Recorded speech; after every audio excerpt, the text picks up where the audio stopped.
And welcome everybody into another edition of the PHNX Suns VIP Lounge. That's right. No dive bar for us tonight. No musty, dusty, crusty old place. We are behind the velvet rope, and we are brought to you by our friends at the DraftKings Sportsbook app, America's #1 sportsbook app. Do me a favor, if you're watching on YouTube, hit that subscribe button and hit that like button. And if you're listening on one of your favorite podcast apps, please leave a 5-star review. I don't care what you're writing there. Just leave the 5-star review. I am your host, Greg Esposito. I got Shane Diefenbach, the mustache behind the Mac, with me. And we will have Lindsay Smith here in just a second. I'm going to call her technical difficulties tonight is what we're going to call her. But your Phoenix Suns come up big in overtime in Portland.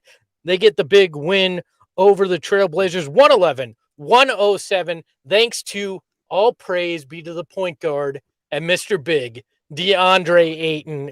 If you can't pray at the altar of these two gentlemen this evening, you do not know how to enjoy great basketball. That is right. It is spectacular. It was a experience. Sure, it was a Buscemi. It was not the prettiest of wins, but it was effective tonight. And Shane, what were your initial thoughts? Because we're going to kick you off here real soon when Lindsay figures out her camera situation. Yeah, when she gets it all figured out, I'll get her in here. No, I mean this team, it just depends on when they get healthy and when they get right, because we're just really waiting for the playoffs right now. This team is so good in the clutch. When Chris Paul's on the floor, it doesn't matter who's playing aside of him. They can win any game, and they showed that tonight. He showed that tonight, and Deandre Ayton, even off of not playing much in the past couple days, not even touching a basketball, looked phenomenal. Shades of Amari Stoudemire, as you guys tweeted out earlier tonight. Look, when you watch that third quarter, I joked on Twitter it was the Walmart version of the first quarter. But then Chris Paul, I channeled my inner Saul Bookman about midway through the fourth quarter. Suns are trailing the Blazers, and I said, it's all right. They have CP3, which first off, freaking scares me that Saul Bookman is now officially living in my mind. He is thousands and thousands of miles away on vacation, and somehow I hear his voice in my head. But it worked out all right. The ultimate closer, Chris Paul, clutch time proving to be more important than Dame time in this game. CP3 drops 10 in that fourth quarter, hits 2 clutch shots, one to tie it, or 2 different times tying the game. He came up big, and then that fourth quarter, the Suns just kind of keep rolling. They figure it out. They keep rolling. Monty plays that game of chess where a lot of coaches don't foul when they're up 3 with 11 and a half seconds to go. Monty does it. Dame misses a free throw, and everything goes the Suns' way. And you cannot say enough about DeAndre freaking Ayton. The dude misses games, a couple games due to a non-COVID related injury or illness that we find out is the flu. The man loses 10 pounds and then decides, you know what? It's all right. My first game back, I'm going to go, I believe it was 45 minutes. Yeah. 28 points, 13 rebounds, 12 of 17 shooting. If I am DeAndre Ayton's agent, this offseason is simple. I take the tape of the Clippers game. Yes, I'm old. I said tape. And then I take the tape of tonight's game against Portland, and I go, look at these two teams. What's the difference? DA played. It's that plain and simple. On both ends of the floor, he has a massive impact. And guess what? He had an Amari Stoudemire-esque kind of slam dunk tonight. I could not be happier with the return of Deandre Ayton here. What do you think of Damari Aytonmeyer? God. Look at all the amazing apostrophes that MCG Blue suggests in there. Elon saying Dia getting slim like Durant, not on purpose. Do we want to try to bring Lindsay in? Is she ready? I don't know. She needs to give us like a wave, or we'll bring her she's in. giving us the I don't know. Let's bring her in anyway. I'll get my ugly mug out of here. Lindsay Smith, how are you? Hi, I'm on my phone. Coming to us live from your cell phone. Yeah, whatever I don't know what happened. My computer just decided that it's not going to give our stream access to my camera or my microphone. Nice. Well, the phone worked. I have handled it. I have not done this yet. I was waiting for you, but are you ready for this, Lindsay?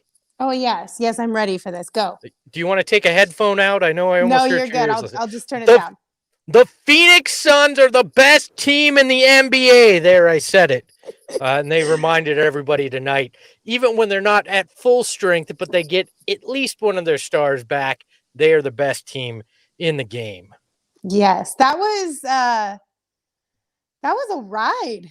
I mean, my goodness, the first quarter came out of the gates just ready to kick some butt, and then kind of fell off a little bit there. Fourth quarter, got real nervous.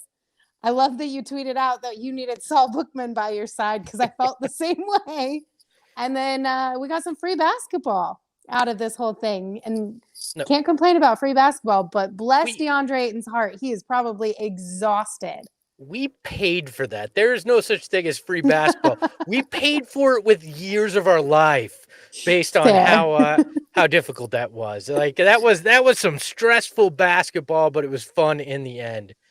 Rick in the chat says Lindsay needs to put a pic of CP3, our savior, on top of that tree. I agree. I agree. Maybe I'll get a picture in the home studio for next time we do this, or maybe Thursday back in the regular studio, we'll have a picture of CP3. But man, that guy comes through in the clutch, and that means it's. With that in mind, I want to go to the bar, Lindsay. Are you ready to belly up to the bar? Let's go to the bar. Let's go to the bar. Tonight's drink of the night, the Rip Through City Ale. CP3 somehow, night in, night out, finds at least one or two fools that he can get with that rip through move. Tonight he did it in the fourth that set up some free throws. It was big in that game, and I love it. I love that. I said it on Twitter, but I think that is my favorite signature move of any Sun. Is that rip through? Somebody replied to me, was like, "Oh, Barkley's a big butt backing people down." No, give me the CP3 rip through. Barkley's big butt backing people down. Give me the rip through. It's like perfect for Chris Paul's personality, right? And then he gives you the smile after, like that teenager that knows that he just got away with something, you know? Yeah, that's the best part, is that you can just see like the calculated pettiness afterwards. Like, we all know it's coming. He knows he's about to do it, and then he acts the exact same way that we all act once it's over, just laughing because it's like, how you know it's coming. Oh, and it's every time. I don't know how the league still allows it to be legal, but bless them that they do, because it is damn fun. I would hate it if I were sitting on the other side of things, but man, I love it. 100%. That would make me so angry if he was not on our team. Rick says always partial to Rex Chapman kick out the foot. I agree. That is iconic, but there's just something about knowing that CP3 is getting away with something and willingly acknowledging it as well. That Cheshire cat smile is so nice to me. Calculated pettiness might be my new mantra, says Shane Diefenbach. I like that. I like that a lot. I support that, Shane. I think I'm going to join in with you and make that like the year of 2022 is calculated pettiness. Look, I feel like that's a great band name too. I went down and saw Calculated Pettiness at the Footprint Center. I'm not mad at that. I can get down with that. Put it on a shirt, Rick77 says in the chat. Shane says, put it on a beanie. Even Yes. better. Even better. Oh, You put it on a beanie, I'll wear that all the time. What a great way to be on national television. Last night, the Cardinals are on national television and they decide to crap the bed, but the Suns go out there and say, look, it may not always be pretty, but it's going to be damn fun. And that was what the nation, the TNT viewers got tonight, was some damn fun basketball. It really was. It was so much better than last night's game. I'm so glad that that's what we got out of tonight's game after having to deal with what we saw last night. That was brutal on so many different levels. So to be able to come back after a loss like that, of course, obviously you get Deandre Ayton back, which adds a spark of energy in and of itself to this group. But showing up in the way that they did tonight is just, it's such a good turnaround to get back on track. Obviously, yes, there were some like moments throughout this game. The third quarter was not pretty. Didn't love that. Didn't love the 11 turnovers in the first half, but still a much better outing for the Suns team, something that we're more inclined to be to want to see and that we've gotten used to. Like, let's be honest, we've gotten used to a certain level of basketball that when we don't get that, it's just like, what is this? Like, this is not what we signed up for. You know what I mean? But if you look at but if you look at tonight, if you take away DA, which I know it's kind of a fool's errand, but when you do that, you look at the shooting, it was on par with last night. I mean, This is DA, true. I mean, Chris Paul had a much bigger impact, but DA, what he did kept this team afloat until it was Chris Paul time, until it was that clutch time, and you knew he was going to take over. And then, which is huge. I mean, that was huge what Deandre Ayton was able to do, and that's why he's tonight's draft king of the game. Look at that crown placement: 28 points, 13 rebounds, and 10 pounds lost from the flu. That is what we heard based on the reporting from TNT. That's why he's our king of the game. Brought to you by our friends over at DraftKings Sportsbook. Use that code PHNX when you sign up. I think we're going to go to Portland now because a man who got to witness that firsthand is our very own Gerald Bourget. Proof that he's not the drama, but he got to witness some drama live. Gerald, how are you, my friend? I'm doing great. How are you guys? Good. Now that we got Lindsay's camera situation kind of figured out, we're good. I'm struggling tonight, Gerald. How are you though? How was the game?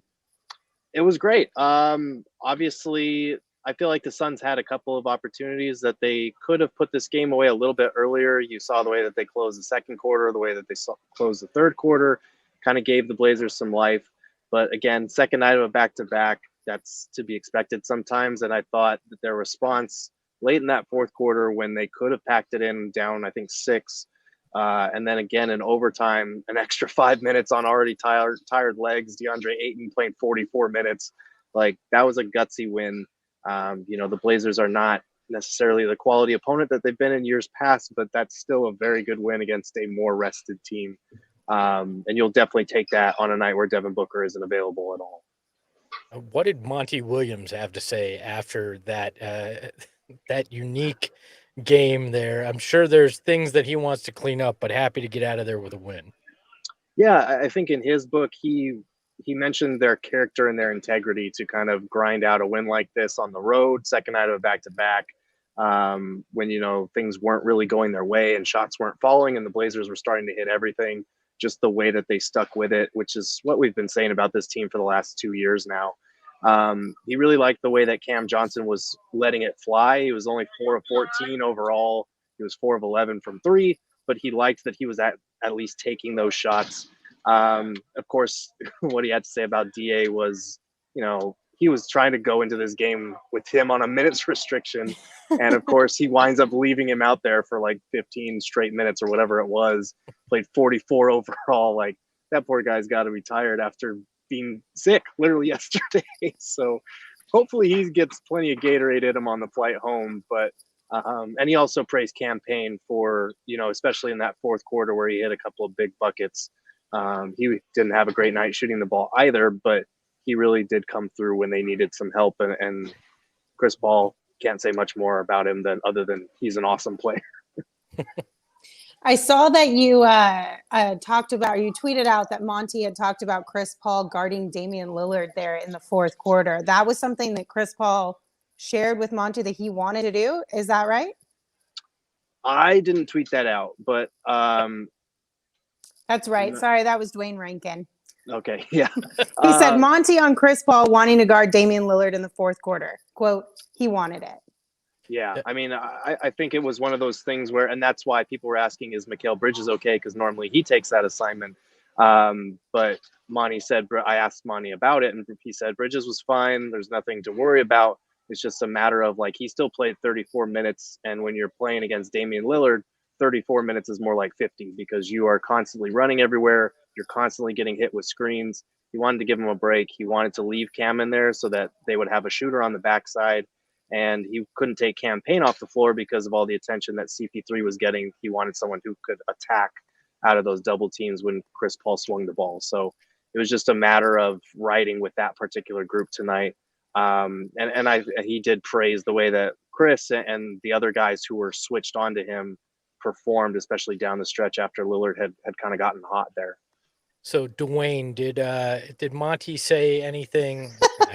I know you're Listen, Gerald. I don't have my glasses on, okay? And now my computer's farther away from me because I'm on my phone. I'm sorry, Gerald.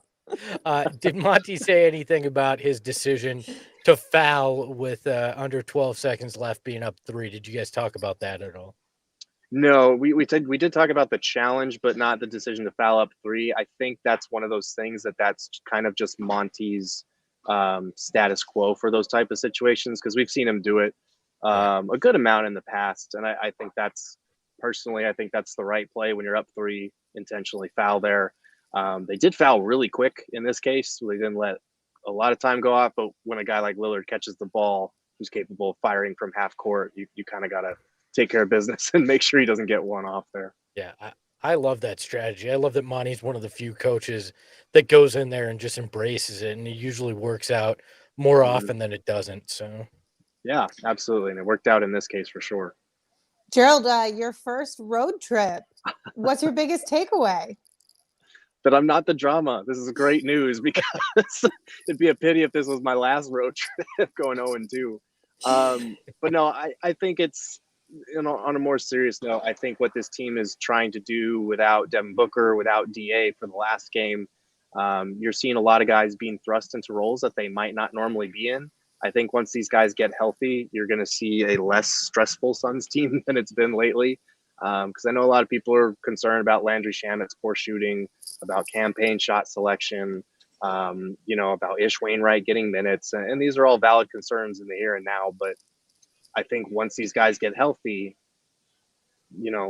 being thrust into these different roles is kind of a silver lining as far as this period, because down the line, we saw what depth means if one guy goes down in a playoff series.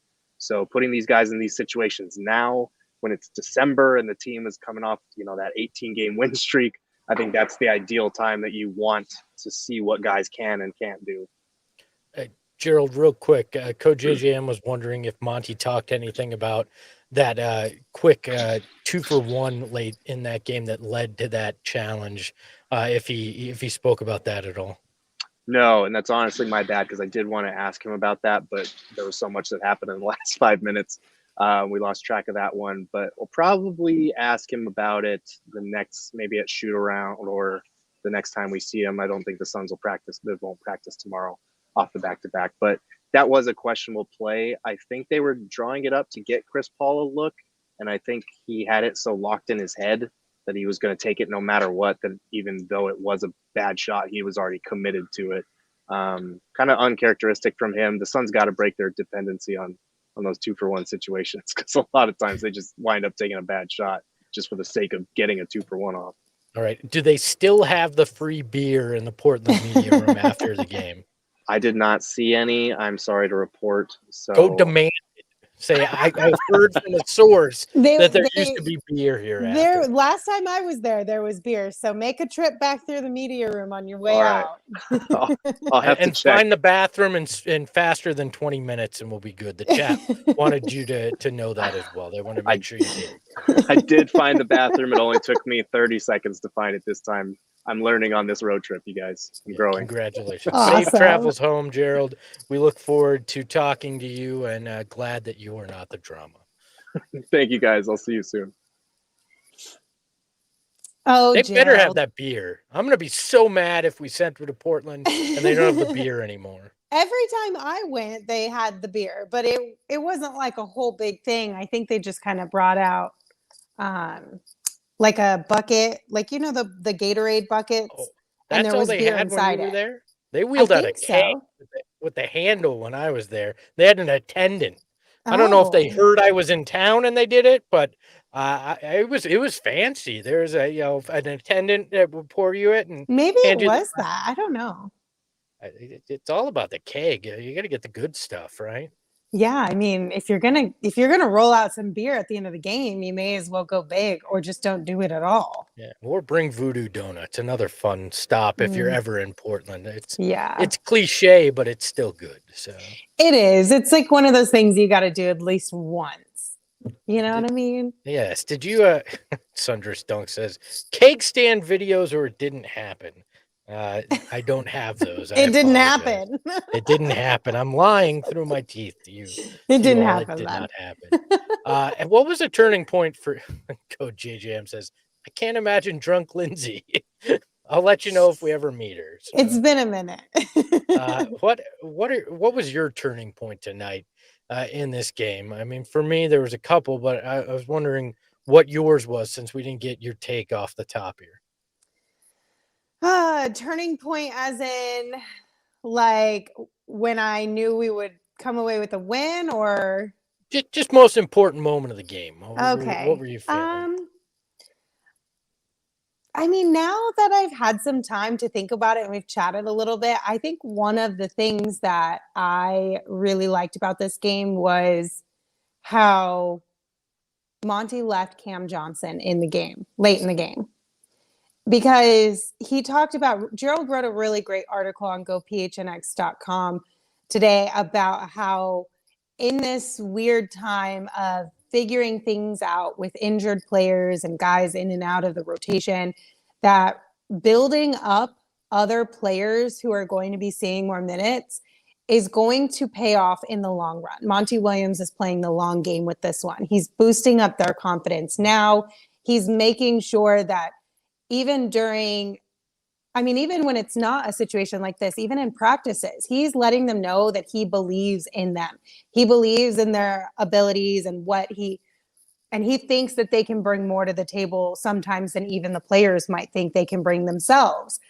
And that will pay dividends in the long run, because if you get further down in the season or you're in the playoffs and something like this occurs where you have an injury, next man up mentality, those players already have their coach's confidence instilled in them. It's not something that Monty has to build on the fly. Like, he's been working on this. And I think leaving Cam Johnson in there the way that he did is really going to help Cam Johnson a lot in the long run. And even guys like Cameron Payne, right? Like Cam Payne hasn't had the worst season, but if you compare it to last season, you're kind of like, what's up, Cam? Like, where you at? Where you been? But it's the same thing, is that, you keep feeding the guys the ball. You keep telling them to shoot. You keep pushing them to be more aggressive or do things outside of their comfort zone. And eventually it's going to pay off big. And that's the hope and that's the goal. And I think I really like seeing that outside of or from Monty Williams. Yeah, I agree too. And that's a big reason why I think Campaign was out there tonight too. In that stretch was just Monty saying, "Hey, I have confidence in you, even though you've had some rough minutes tonight." Mm-hmm. Yeah. And I mean, somebody tweeted out, Monty said he's like a goldfish. Like, he doesn't remember the bad shots or the misses. He just moves on and continues to play and continues to have the confidence that his shots are going to go in, or that what he's doing is going to have an impact. Did I just lose Espo? No, I just did. He has to. He's just doing something behind the scenes. What does that even mean? Look at our gift boxes, guys. Look at how great these are. Get them under the tree. Yeah, while we bring this up, let's talk about it. PHNX has some holiday gift boxes available for you. So you can get a PHNX membership, some shirts, and a $15 gift card for you right now at phnxlocker.com. It's a great deal, an awesome gift for the sports lover in your life. So be sure to check that out. Also, don't forget, we have stickers available in our phnxlocker.com. We have stickers available at phnxlocker.com, and these are a limited edition run. So if you haven't snagged yours yet, be sure to grab those before they run out. While Espo, oh, hey, Espo. Look, I'm nimble. I had to go get my charger. So you and I are just having major technical difficulties tonight. I got that awful thing where it goes, your computer's about to go to sleep, and I was mid-thought. I was like, well, crap. I have to run out to the other portion outside this closet door and get the charger. So, well, you know, it is what it is. It's a Tuesday evening after it's a back-to-back, you know. We all suffer on back-to-backs when they're late like this. Exactly. So do you remember what you were saying? No, not at all.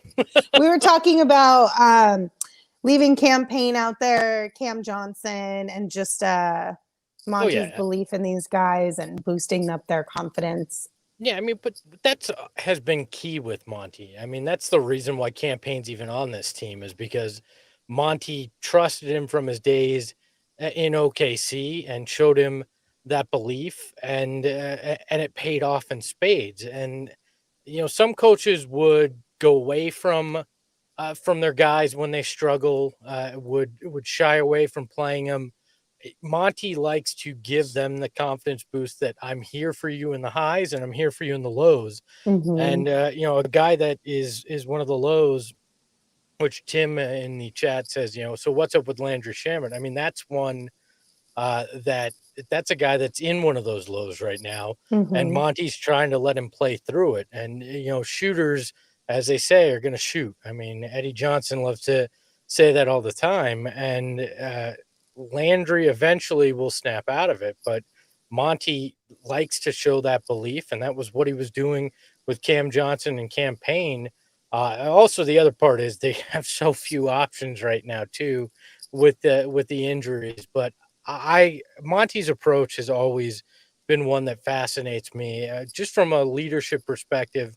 Anybody that's been in management, dealing with different personalities, trying to understand how to motivate them, who needs, you know, to have the discipline, who needs to have the support and the pat on the back. Monty seems to understand those levers and how to pull them appropriately all the time, and that's what I love about him. Even in a game when it's close and they're in clutch minutes, it's teachable moments for Monty. He realizes winning a game in overtime in Portland in the middle of December isn't the end goal.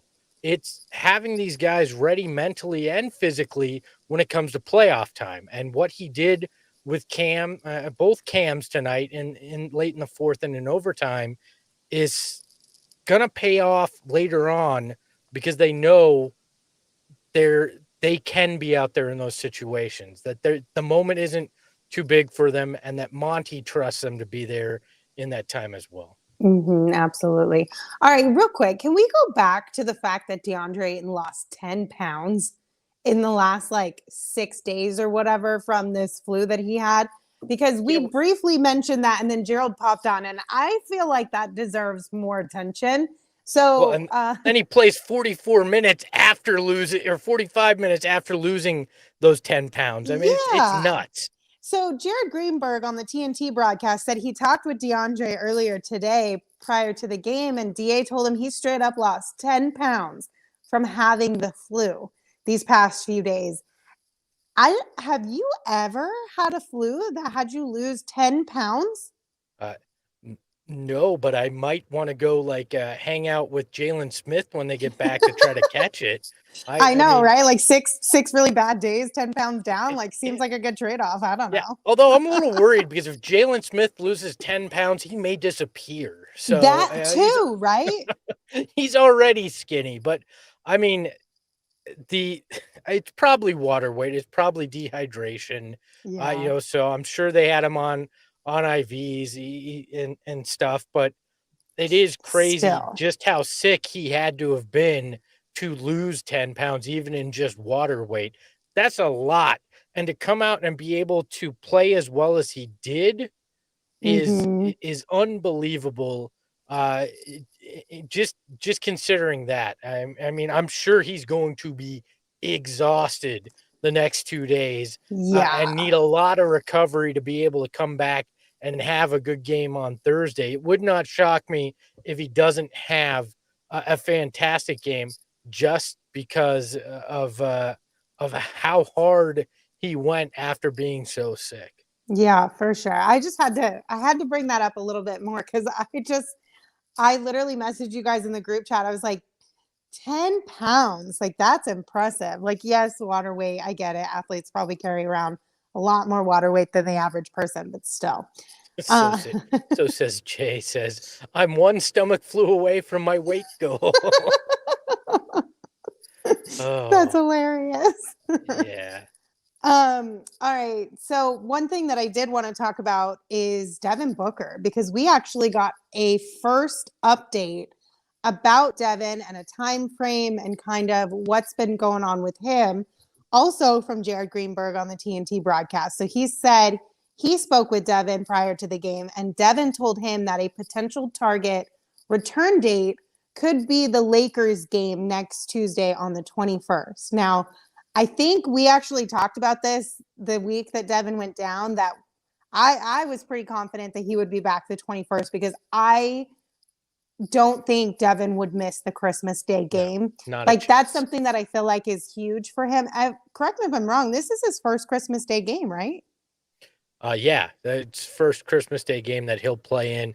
You know he's not gonna miss it. He loves the Exactly. fact that he's gonna be, on a national stage. I actually believe next Tuesday's game is a TNT game as well, so he'll come back for a little, warm up on national television before the Christmas Day game, but I'm of the belief right now, and there was a great article on NBA.com as well talking about his recovery, but that if he needed to play, if this were May, he'd be playing, that it's not Yeah. that serious, but they understand the importance of health and making sure that he's fully 100% before they bring him back. I Hmm. do want to bring up one thing that came up in the article, and Shane, if you can throw up that image. Apparently, Devin Booker has been in this thing, a light stim bed. He's been using this every day, even on the road. He's been having this. He bought one for his house, and then he's been using it elsewhere. When they're on the road, he finds one. But I looked this thing up. It is $65,000 Oh my to God. do this, and it's supposed to help regenerate and push blood flow to the areas where you're in pain and where you're hurting. And I tried to get some insight into this from a couple NBA trainers I know. I couldn't get anything exactly, but the NBA Players Association, they're an official partner, which is interesting, and they described it as light sim delivers light energy in a similar way plants absorb light energy from the sun. Each light stim device uses different wavelengths or colors of light. Light sim LED bed uses LED light therapy for a non-invasive, soothing, and gentle treatment that sets motion the body's inherent pain relieving process. I love that Devin Booker, even if this doesn't work, I love that Devin Booker is taking the superstar mentality of I am willing to invest insane amounts of money into my Hmm. body, my health, and my recovery to try to get back out there and get back healthy. Yeah, Rick says sounds like snake oil. I don't care if it is. If it mentally makes him feel better, it's worth $65,000. That's like $10 to the rest of us when you think about Yeah, money, right? You know, that's like petty cash. it's ridiculous how little amount of money it is, but I like that he's willing to actually spend that money, try to get back out there and keep his body in peak shape. I mean, and I love the fact that basically it's trying to harness what the power of the sun does for plants. How appropriate for a guy that plays on the Phoenix Suns. Totally. I mean, and he did mention in the article that he knows some people don't think that it does a whole lot. Some people might not believe in it, but for him, he feels like it works. So he's going to continue to do it because he feels like it makes a difference. And listen, even if it's a placebo effect, like we'll take it. Whatever works to keep Devin healthy and back out there on the court, I am all aboard on that one. Look, Devin Booker spent what was double my first year salary with the Suns on an LED bed, and I'm here for it. All right. I am so here for it. Whatever it takes to get Devin Booker well and good, I'm fine with it. I don't care if it's like skincare regimen. I don't care what he spends the money on. Whatever it is, get back out there, spend $1 million, $2 million, $3 million to keep your body. LeBron James spends so much money on his body to maintain. So, and it's paid off for him. I think he spends $1.5 million per year on upkeep and stuff for his body, and it has. I mean, he's been one of those guys that you go, wow, how does he do it year in and year out? And I like that Devin is taking that mentality. As Sundra Stunk says, anything for Larry, whatever it takes to get to that championship, Devin Booker seems willing to do, and I am totally here for it. Chris says he got that Logan Roy money. If you're a Succession fan, you know what he's talking about. So one thing that I think is super important, this is the part to pay attention to because this is the telling part. Devin Jared Greenberg said that Devin did some court work before the game today, which based on everything that we've heard thus far, that's the first time he's done that since the injury. So that is a really positive progression. That's a huge nugget that he was able to drop on the broadcast tonight because that means he's finally doing basketball action. Now, the reason why I think Tuesday is the target date is because they're off tomorrow. They're not allowed to practice per the CBA after back-to-backs. Then you have a game on Thursday, and then you'll have a few days off. You've got Friday and Saturday off before a game on Sunday. So he'll be able to really test either Friday or Saturday, whether they practice once or twice within that time frame, how he's really feeling and how his body is feeling in more basketball type of action and potentially a little bit of 5-on-5 there if that's something that Monty wants to see him in. And then, maybe a little bit more rest to kind of just get a little bit more conditioning up and be ready to go by Tuesday. Yeah, there is no coincidence that this news got dropped on that article got dropped the morning of a TNT game, and that Devin Booker casually says to the sideline reporter, "I'm targeting that Lakers game." Mm-hmm. They know what they're doing. Devin's not saying that for any just randomly, casually to a sideline reporter. They knew that they were going to drop that. You're saying on TNT's broadcast, hey, wink, wink, next Tuesday, we're back on TNT. So it's all calculated. They know what they're doing. I full well expect Devin back in that Lakers game unless there's some major setback when he actually practices. But with how careful they've been, I think he and the medical staff and Coach Monty Williams know exactly what they're planning here. Yeah, absolutely. But I'm excited to have Devin back. I'm sure everybody else is just as excited to have Devin back too, especially his teammates. They are carrying a heavy load right now without him. and some of them not carrying it very well in terms of Landry Shamet. So, Doing the best we can. by the way, Code JJM says this podcast needs to offer a 401k retirement plan for the host. That's what I call the Crowder's Cash Club. Is my That is our 401k. I put $100 in, I get 1,000 back out. That's the best return I've had on any kind of investment like that. I hope you joined us the last 2 nights on Crowder's Cash Club, because we got plus 650 last night. Somehow, I don't know what our friends at DraftKings were thinking, but they went, let's make it plus 950 tonight. And I took advantage of that. So may the odds ever be in your favor when you're with the Crowder's Cash Club. I believe that is now 5 of 12 games since we've been doing this that he has hit that first field goal, and he's taken the first shot for the Suns 6 out of those 12. So some money for you from our friends at DraftKings Sportsbook app. Yeah, and if you haven't gotten in on the action yet, download that DraftKings Sportsbook app right now. Use the code PHNX when you sign up, because we're going to get you some free bets. Okay, listen up. Here's all you got to do after you use that code PHNX. You just place at least a $1 bet on any NFL team to score a point. And as soon as a single point scored, you're going to win $100 in free bets. It is that simple. It's the latest no-brainer bet from the DraftKings Sportsbook app, an official sports betting partner of the NFL. When a team scores, you score on the DraftKings Sportsbook app with the promo code PHNX. You can use those free bets to join us in the Crowder's Cash Club. You can use them to play some futures bets on the Phoenix Suns if you want to play the long game, or, NFL, NHL, whatever kind of sports gambling you want to get into. It's a lot of fun. And the best part is, Cricket. Of course, cricket. It's safe, it's secure, and it's reliable. So download that app today and use the code PHNX. Now, just a reminder, that is 21 and older only, Arizona only, gambling problem, 1-800-NEXT-STEP. New customers only, eligibility restrictions apply. See DraftKings.com/sportsbook for details. Espo. Yes. Shall we go to our tweet of the night? We should. I think this is going to be a really interesting conversation. Right.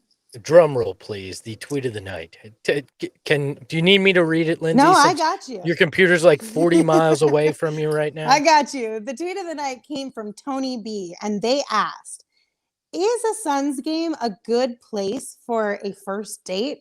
Asking for a friend. I have thoughts on this, but Espo, do you want to go first? Well, what I like to imagine when he says asking for a friend is because he's married, so he shouldn't be asking the question in the first place, but that's probably not the case. So, I hope not. But it's more entertaining that way. But for me, it depends. What's the situation? Do you know this person? Is it a blind date? Is it somebody that you just kind of met talking online? Do they have any interest in basketball? All those things come to mind. But if Tony B is a big Suns fan, and he or she, whoever they're taking out, doesn't want to go to a Suns game, it's probably a red flag for me right off the bat, right?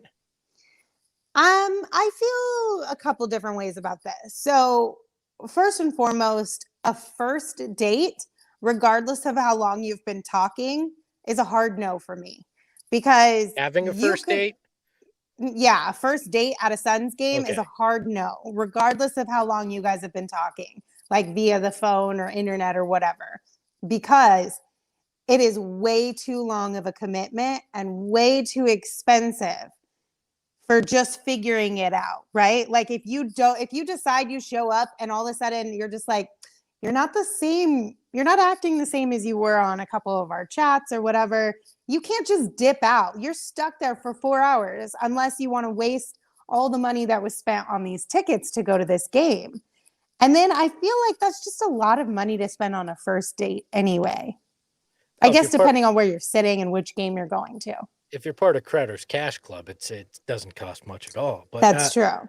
Look, if you don't like me at my Suns fandom, you don't deserve me at my best, right? That's the way I look at it. If you can't handle me screaming like a lunatic, having fun, and dying and living on every up and down in a game, you're not going to be around for the long term. I'm sorry, but like that's at least for people that are sitting here watching this, that's a big part of life, right? And if you can't handle that, even on date one, you're just not going to be around for long. Okay, Like, but yes, I completely agree. But that's not what I'm worried about at all. If it's date one, shouldn't you be spending majority of the time like getting to know each other? And if you're at a game and you're at a game like, because it depends on the type of fan you are, right? If you're at a game and you're okay with only catching glimpses of the game and still having conversation, then that's fine. If you want to go die hard and screaming and not miss a play and don't talk to me unless you're talking to me about the game, then that's a terrible first date because you're spending 4 hours together and you're probably not even like learning anything else about each other. but that is a look into what life with me would be like later on. So if you can't handle that, too damn bad. Like, I don't want small talk. Let's just hop right into this. This is what I hate about like The Bachelor and The Bachelorette, right? They do all these things that aren't real life. So you build up this whole thing, and that's what first dates tend to be like. Let's go paint pottery and talk. Let's go do that. No, just get right into it. I'm watching a freaking Suns game. If you can't handle it, the door's over there. Have fun. Go find another guy. I feel like you're kind of missing the point though. What's the point? That is me. If you want to know me, that's how you're going to get to know me. I know, I get that, but like, would you honestly want to take somebody to a game that you have only chatted with a couple of times online? Would you be Yes. willing to take that risk? Yes. What if they're having the worst time and like they're bringing a damper on your entire game and your entire night out? Good. Then I learned that that's not the future. Like, That's a lot of money to learn that though. have you? Okay. It's been 14 years since I went on an actual date, and that shit was expensive even if I wasn't going to a game. So I might as well go somewhere I like rather than somewhere I don't like just to try to impress somebody, right? I say all in on the game. Do it. Go JJM. The best dates are where you don't have to talk much. that was usually That's the like best later for me. on in life. Don't get to know me. It's scary when you actually hear me talk. Let's just say that. Chris, I mean, I ain't taking my girl when Kelly Oubre's playing. Devin Booker ain't bad on the eyes either, which is dangerous as well. this is true. I mean, you're risking it all around, but I don't know. I just don't think it would be the best first date. I think it would be a solid like fifth date. Okay, what was your worst first date, Lindsay?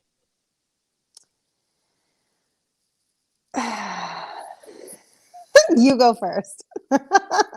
All of them except with my wife. Like, I had a terrible.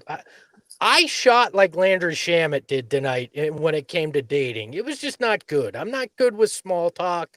I'm not good with, oh, let's get to know each other. I'm like, this is me. Either you like me or you don't. And I spent 11 years getting to know my wife before we ever dated.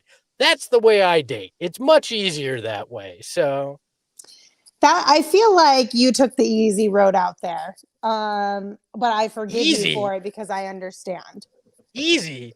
No, it's not easy being the friend of the person that you eventually want to marry. Like that's a No, but you said difficult every road. first date before my first date with my wife was terrible. Oh, yes, they were. They were awful because I'm terrible with all that. You know, so like it was I do not remember any other first date going very well. All And right, I was in long-term relationships and I had bad first dates with those people too. oh, that's a bummer. Yeah. Well, I'm really happy that you are in a solid marriage with your wife now, and you guys are you're on the other side of things now, Espo. You made it. Oh, yeah. You made it in life. As Rick said, my man Espo beat the friend zone. Oh, I beat the hell out of that friend zone. I won. I'm the Andy Dufresne of friend zone. I crawled through 500 feet of crap to get through to the other side, and I made it, my friends. It is possible. Do not give up on your dreams of getting out of the friend zone. I will tell you that. Even if it takes you 11 years, you stay there. I started in high school, and I went all the way through college and my first job, and I made it through that friend zone. So I feel like you're trying to get out of answering what your worst first date is. Yeah, A little bit. So I'm not going to go into total details, but what I will say is that, sorry if it's loud. My cats are going. It's the witching hour for my cats right now. Apparently, I will say if you are driving a stick shift, don't try to hold whoever is in your passenger side car or seat hand. Like, that's just so awkward. And that happened to me on a date one time. Like, we were in a stick shift car and I was in the passenger seat and he kept trying to hold my hand. And then it was like, hold my hand, let go of my hand, hold my hand, then use my hand to like shift. And I was like, this is ridiculous. Like, what are you doing? Also, it's a first date. Please don't hold my hand. That's really uncomfortable. I'm just glad that wasn't a euphemism. I'm glad we were No, it talking wasn't. like It was, Trevor I'm Cohen, so. being genuinely serious. Also, I feel like if you ask to pick somebody up on a first date and they decline, let it go. Don't be insistent on that because it just comes off creepy. Like, I understand you can be like, I want to do the gentleman thing, but it just comes off creepy if she says no, just let it go. Okay, so wouldn't it have been better if he just said, hey, I'm not going to make you ride my stick shift car or try to creepily hold your hand. Meet me at the Footprint Center. Let's go watch a Suns game. No, because that was only one date. There was not a second date. And that date was already like 2 hours long. So that was enough. Like, I couldn't have handled another 2 hours of that. This is what I'm saying. Fine. This is what I'm okay. saying. The time commitment of going to a game, like, it is a risky bet sometimes. Look, I would much rather see if I'm going to put 2 hours into this date anyways, I might as well be at a Suns game. So when I know that we've already careened off the cliff and this isn't going anywhere, I can at least turn to the game and go, well, at least I'm getting some entertainment right now and deal with that, right? I mean, I guess, but it's going to be a little bit of an awkward situation. Brian says, hey, girl, ever heard of Kaminsky Cove? Espo, probably. Nope, never used that line. Thank you very much.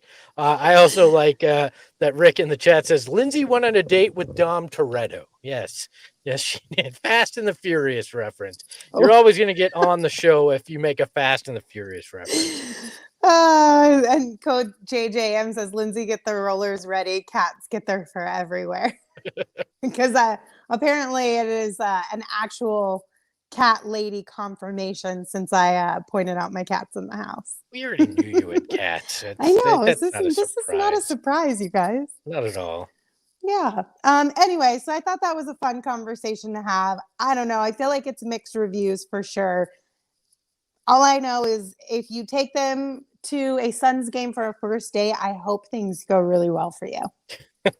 If I ever have another first date again, things have gone horribly wrong. Well, not for you me specifically, anyway. just in general. if anybody out there listening takes somebody on a first date to a Suns game, I hope it goes really well.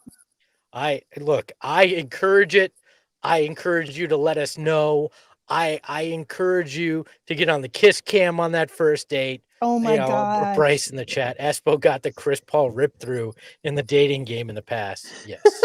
Yes. Oh my goodness. I think we can get out of here now. Yeah, Lindsay. I think we've so. I gone think that's far a enough. good way to wrap this one up. Thank you all for tuning in. We appreciate your support. Don't forget to hit that like button, subscribe, rate, review, all the things. We appreciate your support. You can follow me on Twitter at Lindsay Smith AZ. You can follow the show on Twitter at PHNX_Suns. And of course, you can follow Espo on Twitter at Espo. Espo, take us home. Ahoy, hoy, and enjoy that first date.